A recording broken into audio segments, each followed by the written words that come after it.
નમસ્કાર friends, hello friends, good morning. સૌકુશળ છો બધા, વ્યવસ્થિત છો બધા વિદ્યાર્થી મિત્રો. આપની સમક્ષ વળી પાછું ધોરણ 12 સાયન્સ ચેપ્ટર 1 વિદ્યુત ભાર અને વિદ્યુત ક્ષેત્રનો લેક્ચર આપની સમક્ષ લઈને હાજર થઈ ગયો છું મિત્રો.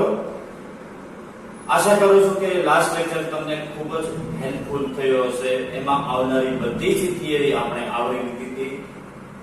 વિદ્યુત ભાર હોય કે વિદ્યુત બળ હોય કે વિદ્યુત ક્ષેત્ર હોય કે ગાઉસનો નિયમ હોય કે વિદ્યુત ભારનું વિતરણ હોય, બધી જ વસ્તુ આપણે એવી રીતે આવરી લેવાની મિત્રો ટ્રાય કરી કે જેથી આપ એને સારી રીતે સમજી શકો, સારી રીતે આપ એની પાછળ મહેનત કરી શકો.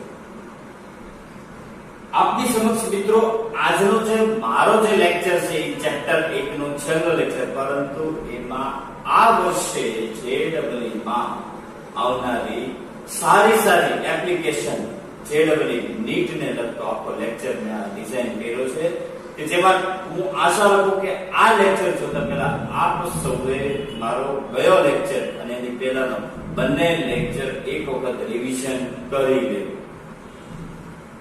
બહુ સારી અને અદ્ભુત અલગ પ્રકારની બધી એપ્લિકેશન આપની સમક્ષ હું લઈને આવ્યો છું.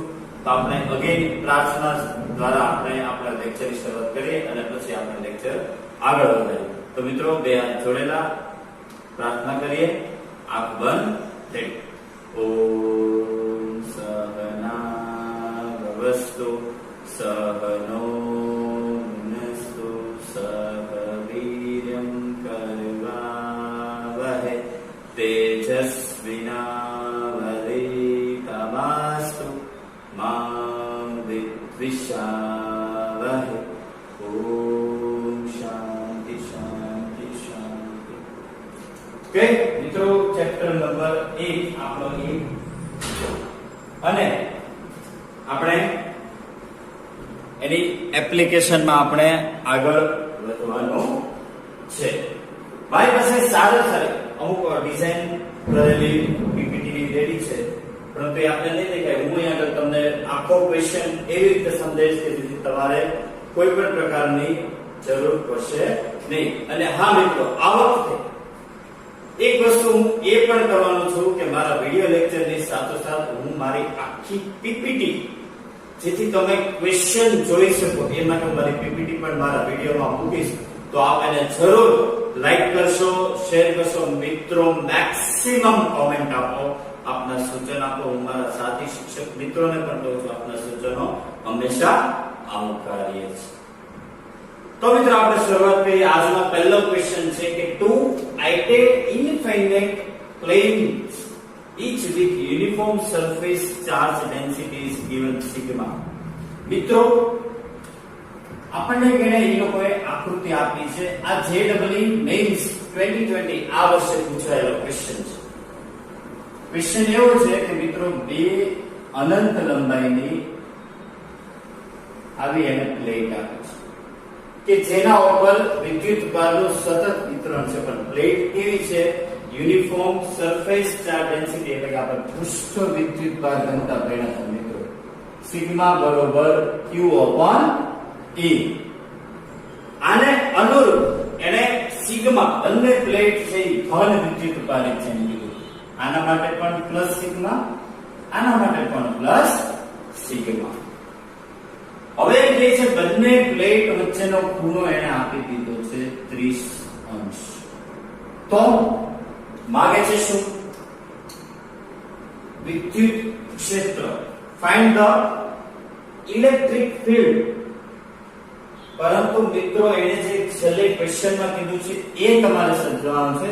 બિટવીન ધેમ, વચ્ચે, કારણ કે આ પોઝિટિવલી ચાર્જ છે, ધન વિદ્યુત ભારિત પ્લેટ છે, એટલે બંને બાજુ વિદ્યુત ભારનું સતત વિતરણ થશે. આ પહેલી પ્લેટનું અને આ બીજી.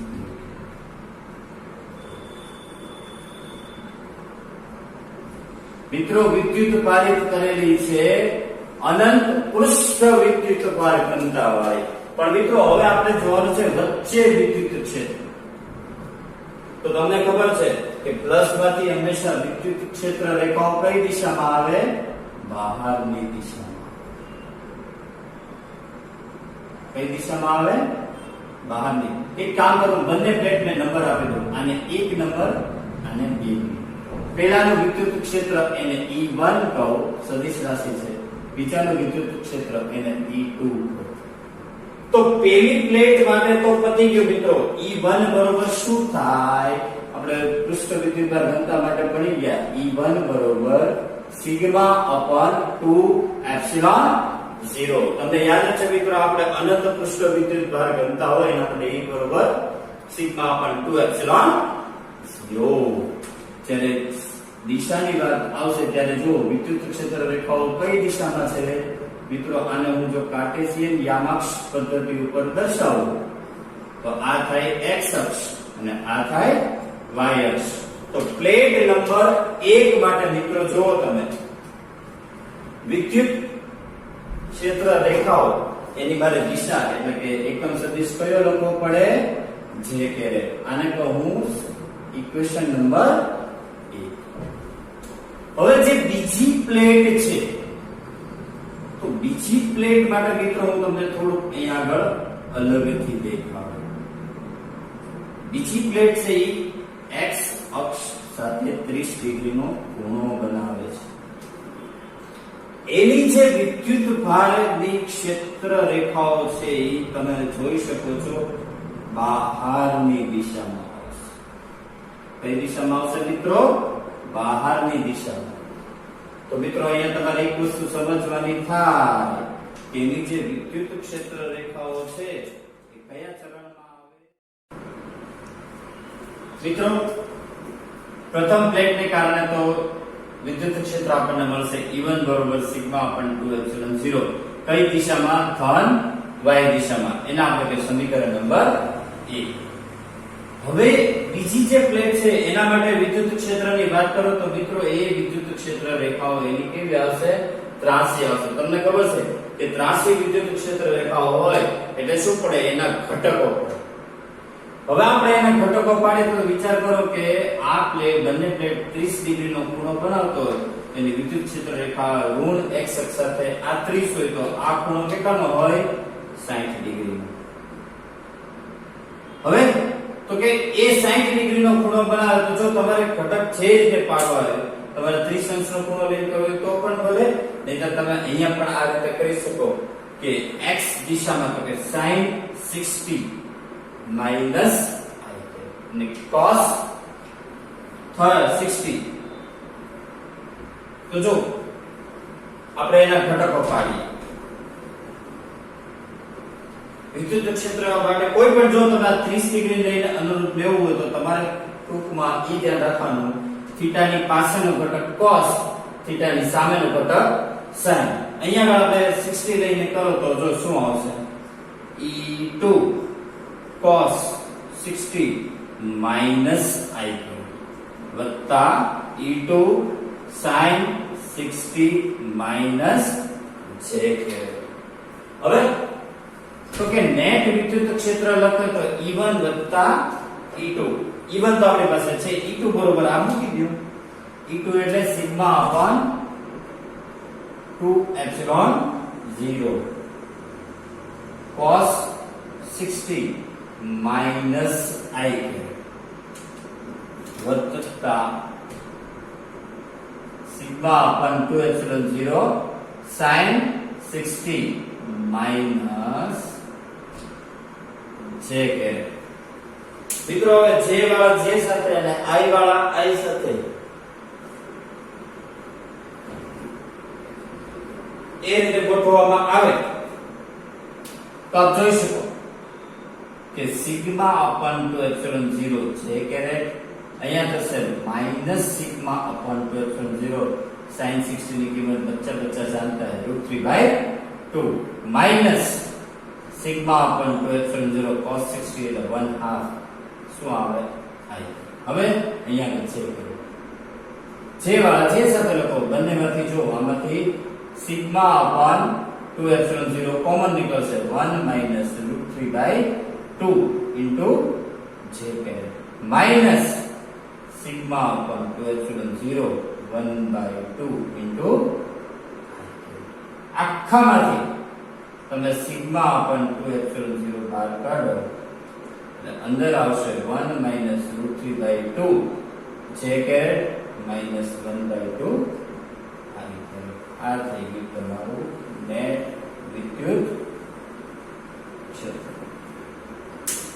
મિત્રો નીટમાં આ વસ્તુ પૂછવાની હોય તો તમને થિયર છે એ તમને પ્રોપર આવડવી જોઈએ.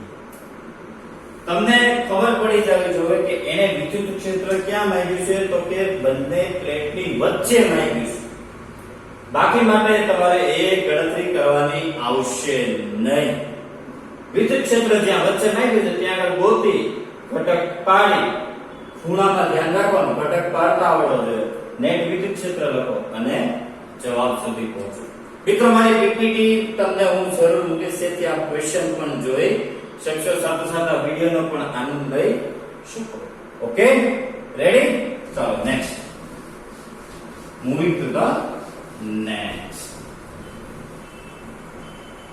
મિત્રો એક વસ્તુ હંમેશા યાદ રાખજો, JEE હોય કે નીટ હોય, કોઈ પણ ક્વેશ્ચન ફિઝિક્સ નો છે એ તમારે બે વખત શાંતિથી વાંચવાનો, શું માંગ્યું છે એને એલેબોરેટ કરી અને પછી તમારે એને ગણવાનો રહે. એક બહુ સરસ MCQ છે કે વિદ્યુત ક્ષેત્ર એને આપેલું છે, કોઈ એક રિજિયનમાં એને વિદ્યુત ક્ષેત્ર આપેલું છે E0 I plus E0/√2 I plus j caret cos omega t plus kz. મિત્રો આનો પણ તમને એક વસ્તુની ખબર પડી જાય કે વિદ્યુત ક્ષેત્ર જે કઈ રિજિયનમાં છે, અક્ષ કઈ હશે ખબર? z axis. આ વિદ્યુત ક્ષેત્ર કોઈ એક રિજિયનમાં આપેલું છે. પછી શું કીધું? એક પોઝિટિવલી ચાર્જ પાર્ટિકલ કે આપણે વિદ્યુત ભારને એક પોઝિટિવલી ચાર્જ એટલે કે ધન વિદ્યુત ભારિત કણ છે એને વિદ્યુત ક્ષેત્રની અંદર દાખલ કરવામાં આવે છે. કઈ રીતે? 0,0, પાઈ બાય કે. તેનો મતલબ કે x અક્ષ, y અક્ષ અને z એટલે કે z એક્સિસ માં એને દાખલ કરવામાં આવે છે. પછી શું કીધું કે ત્યારે એનો વેગ છે v0 k કેરેટ છે. તો t બરોબર 0 સમયે એક કણ પર લાગતા બળની દિશા કઈ? મિત્રો આપણી પાસે વિદ્યુત ક્ષેત્ર આપ્યું, આપણે જાણીએ છીએ કે બળ એટલે શું? વિદ્યુત ક્ષેત્ર અને બળનો સંબંધ છે E = F/q. એકમ ઘન વિદ્યુત ભાર પર લાગતું કુલંબિયન આકર્ષી કે અપાકર્ષી બળ. એના ઉપર તમે જો અહીંયા આગળ t બરોબર 0 મૂકો વિદ્યુત ક્ષેત્ર વાળામાં, તો વિદ્યુત ક્ષેત્ર થાય E0/√2 I plus j cos omega t માં 0 એટલે k * z. તો વિદ્યુત ક્ષેત્ર માટે તમે વિચાર કરો E0/√2 I plus j cos, બિંદુ આપણને આપેલું છે પાઈ બાય के कट, बच्चा जानता है cos पाई की कीमत થાય -a. तो આપણને વિદ્યુત ક્ષેત્ર કેટલું મળ્યું? -E0/√2 I plus j. કે જ્યારે એ દાખલ થયો, આ કેવું હતું? ધન. દાખલ થયા પછી કોણ આપણને કેવું મળ્યું? ઋણ. એનો મતલબ કે એ સમાંતર નહીં હોય, એ વિદ્યુત ક્ષેત્ર એ વિદ્યુત ભારિત કણ પર લાગતું બળ કઈ દિશામાં હશે ખબર?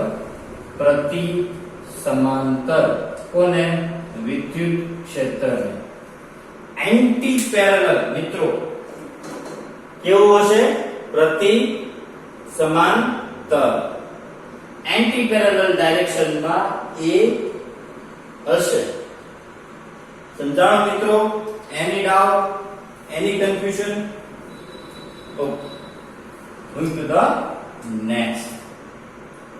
બહુ સરળ છે મિત્રો. આ બધી એપ્લિકેશન હું તમને એપ્લિકેશન સાથે સાથે સમજાવી તો જાઉં છું, સમજાવવાની ટ્રાય કરું છું. મારી સાથે સાથે રહેજો.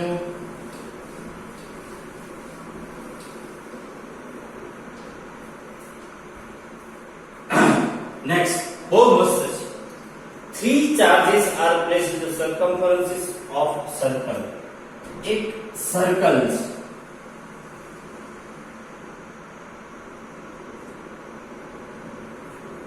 ત્રણ વિદ્યુત ભારિત કણોને છે અલગ અલગ મૂકેલા છે. આ પહેલો, આ બીજો અને આ ત્રીજો. કઈ રીતે મૂકેલા છે? એને કીધું છે કે પહેલો વિદ્યુત ભારિત કણ છે એ -4q, જેનો વિદ્યુત ભાર છે એને x અક્ષ સાથે 30 અંશના ખૂણે મૂકેલો છે. બીજા બે જે વિદ્યુત ભારિત કણો મૂકેલા છે એ આવી રીતે મૂકેલા છે, જેના વિદ્યુત ભારિત કણોનું મૂલ્ય -2q અને બે એકદમ અહીંયા આગળ +2q છે અને આનો છે -2q. બંને માટે ખૂણા એને આપેલા છે 30 ના જ આપેલા છે.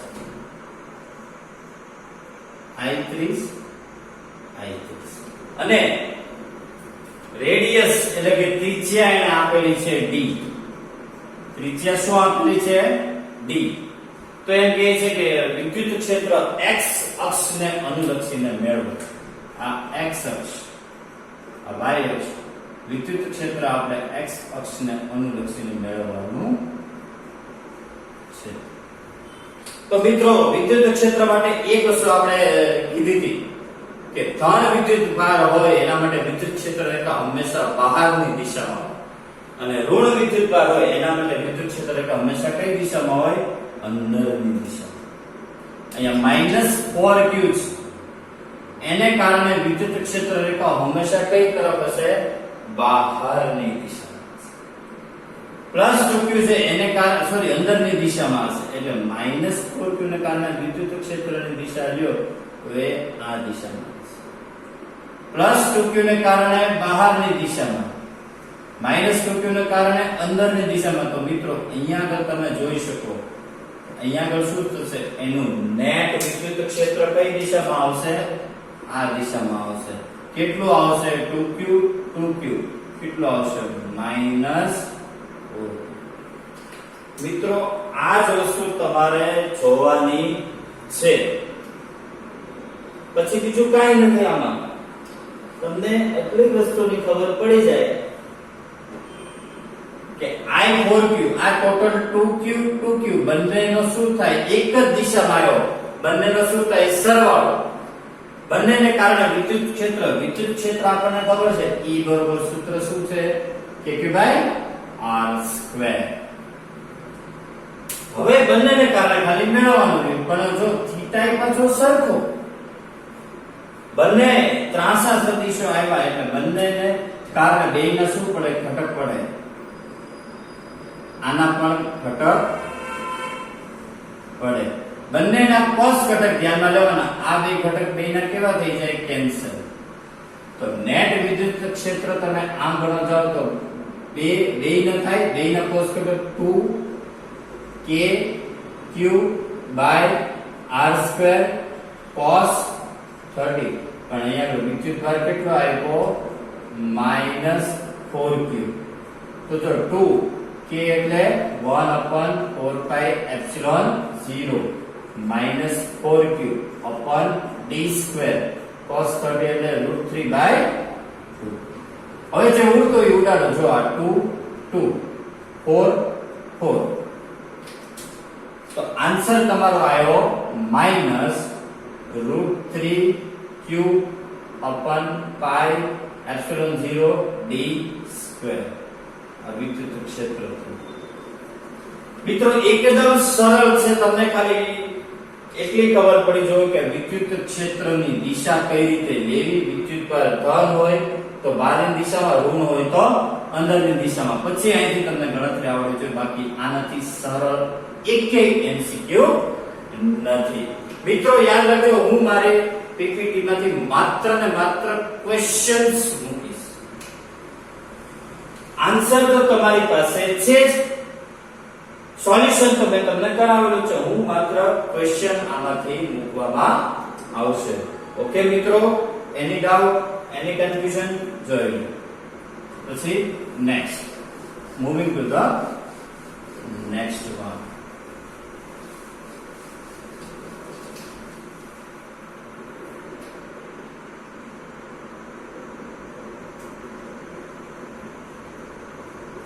મિત્રો એક પ્રશ્ન એવો છે કે સોલિડ સ્ફિયર એટલે ઘન ગોળાકાર વસ્તુ. એ સોલિડ સ્ફિયર છે, એના ઉપર વિદ્યુત ભારનું સતત વિતરણ કરેલું છે, સપાટી ઉપર કરેલું છે. આ સપાટી માટે એમ કહે છે કે વિદ્યુત ક્ષેત્ર છે એ એની ત્રિજ્યાના સમપ્રમાણમાં છે. એને એક રિલેશન આપ્યું છે, E1/E2 બરોબર R1/R2. તો એમ કહે છે કે તો આ ઘન ગોળાકાર માટે વિદ્યુત સ્થિતિમાનનો ગુણોત્તર કેટલો થાય? મિત્રો વિદ્યુત સ્થિતિમાન તમારે ચેપ્ટર નંબર 2 માં આવશે. તમને કહી દઉં, વિદ્યુત સ્થિતિમાન એટલે એકમ ધન વિદ્યુત ભાર હોય એને કોઈ એક સ્થળેથી બીજે સ્થળે તમારે લઈ જવો હોય તો તમારે વિદ્યુત ક્ષેત્રની વિરુદ્ધમાં કાર્ય કરવું પડે. એ કાર્યને શું કહેવામાં આવે? વિદ્યુત સ્થિતિમાન. અત્યારે હાલ પૂરતું યાદ રાખો, વિદ્યુત સ્થિતિમાન એટલે વિદ્યુત ક્ષેત્ર ગુણ્યા એ અંતર. હવે v ચલે છે, મારે લેવું હોય તો અંતરના તો સમપ્રમાણ છે, પણ વિદ્યુત ક્ષેત્ર એટલે કોના સમપ્રમાણમાં? અંતરના. એટલે વિદ્યુત સ્થિતિમાન ચલે છે અંતરનો સ્ક્વેર. આપણે r લ્યો ને અંતર તરીકે, એને r લીધું તો હવે વિદ્યુત ક્ષેત્ર અંતરના સમપ્રમાણમાં અને પોતે સ્થિતિમાન તો છે, એટલે વિદ્યુત સ્થિતિમાન અંતરના વર્ગના સમય જે ગુણોત્તર આવે એ શું આવે? R1/R2 એનો સ્ક્વેર. બહુ સરળ એમસીક્યુ છે મિત્રો, બરોબર? આ તમારે જાણવું. એક સારો એવો એમસીક્યુ જો મિત્રો, એવરી યર જેડબલઈ નીટમાં ગ્રાફ ને રિલેટેડ એમસીક્યુ જરૂર ને જરૂર આવે છે.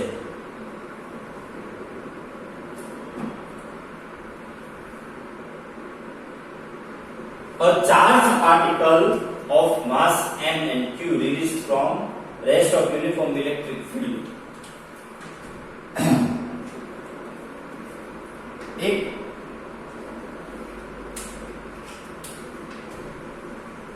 નિયમિત વિદ્યુત ક્ષેત્ર છે, એમાં m દળ અને q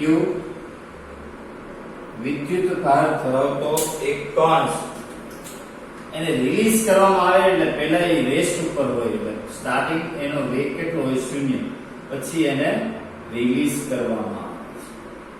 એટલે એ ગતિમાં આવ્યો હોય તો એમ કહેશ કે તો એનો વેગ અને એને કાપેલા અંતરનો ગ્રાફ શું થાય? માની લો કે એ x જેટલું અંતર કાપ્યું. સ્ટાર્ટિંગમાં શું હતું મિત્રો? તો યાદ કરો આપણું સ્ટાન્ડર્ડ 11 નું છઠ્ઠું ચેપ્ટર, કાર્ય ઊર્જા પ્રમેય. પદાર્થ જેટલો સમય સુધી સ્થિર રહેવાની શક્તિ ધરાવે એને એની શું કહેવાય? સ્થિતિ ઊર્જા. હવે જ્યારે એને ગતિમાં લાવવામાં આવે ત્યારે એની બધી સ્થિતિ ઊર્જાનો શું થાય? ગતિ ઊર્જામાં રૂપાંતર થાય. આપણે ભણી ગયા કાર્ય ઊર્જા પ્રમેય કે ઊર્જાનો હંમેશા શું થાય? એક સ્વરૂપમાંથી બીજા સ્વરૂપમાં રૂપાંતરણ થાય. તો પહેલા સ્થિર હતો ત્યારે એનામાં સ્થિતિ ઊર્જા હતી. એટલે કે તમે જો કાર્ય ઊર્જા પ્રમેયનો ઉપયોગ કરો તો W બરોબર ડેલ્ટા K કાર્ય ઊર્જા પ્રમેય. તો W બરોબર શું થાય? બળ ગુણ્યા કરેલું સ્થાનાંતર. કાર્ય ઊર્જા પ્રમેય હાફ mv² કારણ કે સ્ટાર્ટિંગ નો વેગ શું હોય 0. હવે વિદ્યુત ક્ષેત્ર છે તો F બરોબર થાય eq x ½ mv. હવે તમે આ રિલેશન ઉપરથી તમે વિચાર કરો કે વેગ v² બરોબર બાકી તો આ બધું લઈ લો 2eq m x. તો v² ચલે છે શું આવ્યું x. એનો મતલબ થયો કે એનો ગ્રાફ હશે એ કેવો આવશે ખબર સમજાણો કારણ એને 4 ઓપ્શન આપ્યા છે. એને 4 ઓપ્શનમાં પહેલો ઓપ્શન આપ્યો છે કેવો ગ્રાફ હોય આવો. બી માં એને કીધું છે આવો. સી માં એને કીધું સુરેખાકો અને ડી માં એને કીધું પરવલય. મિત્રો પરવલય નહીં આવે કારણ કે પરવલય માટે y ચલે v ચલે છે x² હોવું જોઈએ. એ નથી એટલે ઓપ્શન ડી કેન્સલ. સુરેખા તો હોય જ નહીં કારણ કે y બરોબર mx c. વાકો ચૂકો ન હોય અંતે કયો આવે ઓપ્શન બી v ચલે છે x. ઓકે મિત્રો એડિટ આઉટ જોયો રેડી. ચલો moving to the next question.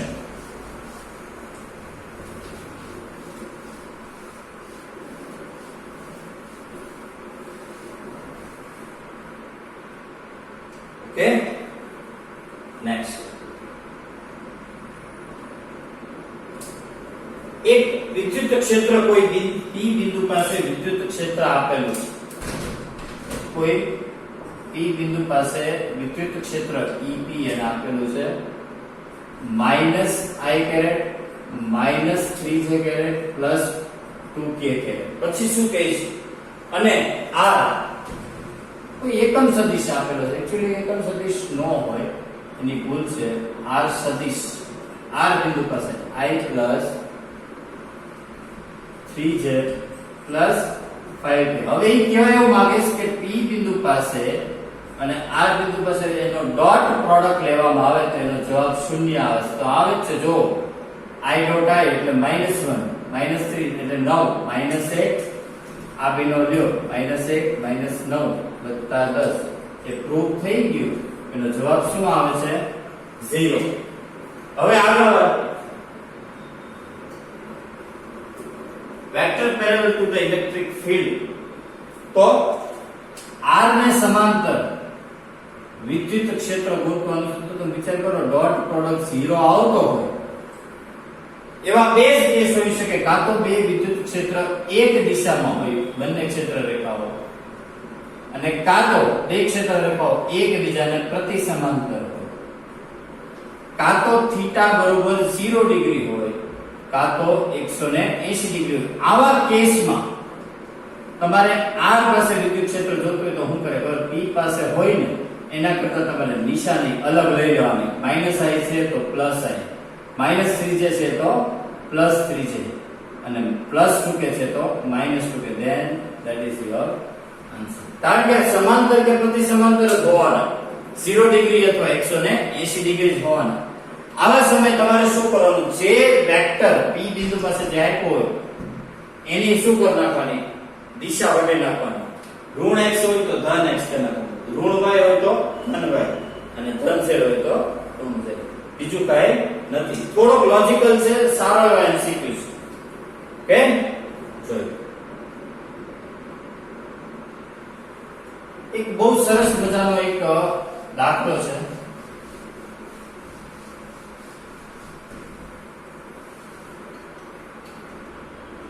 એક સમઘન આપ્યું છે એને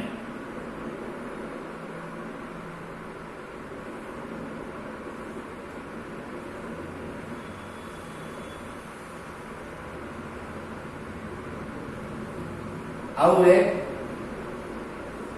આ x દિશા y અને z અને એને બધાને નામ આપ્યા છે a b c d. આ a બિંદુ, b બિંદુ, c બિંદુ, d બિંદુ, e F G H આવો એક સમઘન છે જેના માટે વિદ્યુત ક્ષેત્ર એને આપેલું છે, એને કંઈક વિદ્યુત ક્ષેત્ર આપેલું છે 4xi minus y square plus 1 into j cap. હવે એ કહે છે ઇલેક્ટ્રિક ફ્લક્સ આ જે A B C D branch છે એમાં ઇલેક્ટ્રિક ફ્લક્સ એને આપ્યું phi1 અને બીજી જે બ્રાન્ચ છે B C E અને F એમાં એને ઇલેક્ટ્રિક ફ્લક્સ આપ્યું phi2 અને માંગ્યું છે એને phi1 minus phi2 બરોબર શું થાય? હવે તમે મિત્રો એક વિચાર કરો, બધાને એને યામ આપી દીધા છે દરેક, એ તમે હું જ્યારે ક્વેશ્ચન મૂકું ત્યારે તમે ક્વેશ્ચન જોઈ શકો. હવે ક્ષેત્ર રેખાઓ આ સમાંતર સમતલમાંથી પસાર થવાની જ નથી, કે ઉપરથી થોડી થાય, સમજાણું? કેન્દ્રથી જશે એ બધી આમ આમ આમ આમ આમ જશે, એટલે કે A B C D માંથી ફ્લક્સ જે આપણે ગાઉસના નિયમ મુજબ લખીએ E ડોટ dA બરોબર શું થશે ખબર? 0. આ સમતલમાંથી એકેય ફ્લક્સ રેખાઓ પસાર જ નથી થવાની, તો વિદ્યુત ક્ષેત્ર રેખાઓ ન હોય તો ફ્લક્સ કેટલું હોય? 0.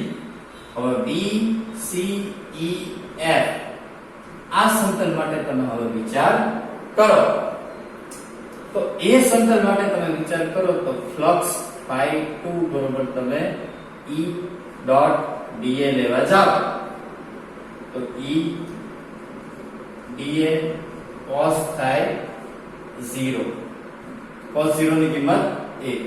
વિદ્યુત ક્ષેત્ર ઓન્લી ઇન x ડાયરેક્શન, તો 4xi આ કેટલું થશે? 0. ક્ષેત્રફળ કેટલું થાય? આ એક ચોરસ જ થયું ને, તો એના યામ એમણે આપેલા છે. B ના યામ છે 3 2 -2 C E F આટલાના લખી દઉં તમને, બાકીના ક્વેશ્ચનમાં છે C ના છે 3 0 -2, E ના છે 3 0 0 અને F ના છે 3 2 0. તો જો આપણે એને જોતા હોય તો એનું ક્ષેત્રફળ થશે 2/2 એટલે 2 ગુણ્યા 2 2 ગુણે 4 અને x બરાબર શું આવશે? 3. તો 3 2 ગુણ્યા 2 તો 4 તેની 12 12 દુ 24 દુ 48. આ આવ્યું +2. હવે phi1 minus phi2 કરો એટલે -48. that is your answer. આ JW માં હવે છે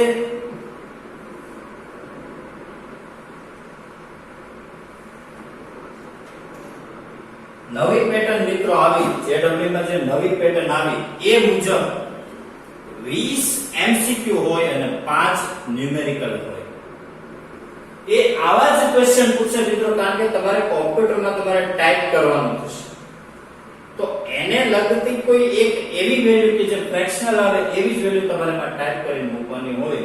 એટલે મિત્રો આવી રીતના દાખલા પૂછી શકાય અને ખૂબ સરળ છે. બરોબર છે મિત્રો? તો આ હતી ચેપ્ટર 1 ની તમામ થિયરી આવી ગઈ. 3 લેક્ચરમાં મિત્રો આપણે ચેપ્ટર 1 પૂરું કર્યું. પહેલા વિદ્યુત બળ, પછી આખી થિયરી અને આ એની થોડી એપ્લિકેશન. મિત્રો મટીરીયલમાં જે આપેલી હોય એ એપ્લિકેશન તો આપ કરી શકો, ટેક્સની કરી શકો, પણ આવી જે અલગ પ્રકારની જે એપ્લિકેશન હોય એ આપ ખાસ સારી રીતે શાંતિથી જોઈ શકો, એટલા માટે આ લેક્ચર આપની માટે બરાબર છે. અને બીજું કહી દઉં મિત્રો કે આની સાથે તમને મારા પીપીટી ની બધા જ ક્વેશ્ચન મળશે, જેથી આ ક્વેશ્ચન સાથે મારા પીપીટી ના આન્સર છે એ સોલ્વ કરી શકો.